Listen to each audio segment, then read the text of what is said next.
Let's go back. To neviem, jak sa volajú. To bolo super. So, let's stand over there a little bit. Môžeme sa sem na chvíľku postaviť?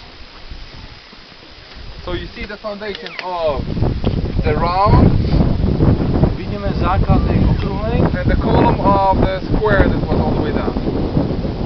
a takisto aj pilier toho štvorca, ktorý bol dole.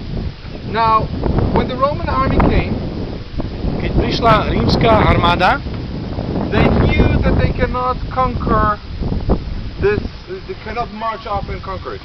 vedeli, že nemôžu len tak sem hore vyliezť a si to tu podmaniť.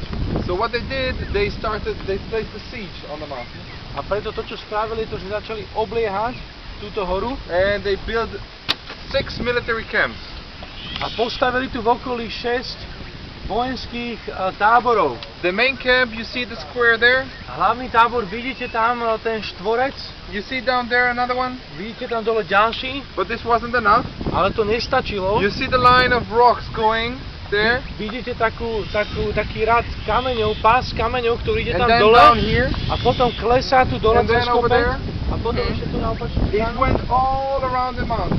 Išlo to, It wasn't too high. nebolo to príliš vysoké, ale išlo to okolo celej pevnosti. It's just an obstacle to prevent them from fleeing. Bola to taká záterasa, ktorá by im zabránila pri úteku. And every 50 meters A každých 50 metrov there was a small tower bola malá vežička and there was a Roman soldier. a bol tam rímsky Guarding. vojak, ktorý to strážil. So nobody could flee. Tak aby nikto nemohol ujsť. Questions? Otázky?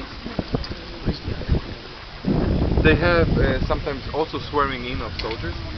Tuto niekedy tam v tom amfiteátri, alebo čo to je, prebieha niekedy prísaha vojakov. And they also show here sometimes at night.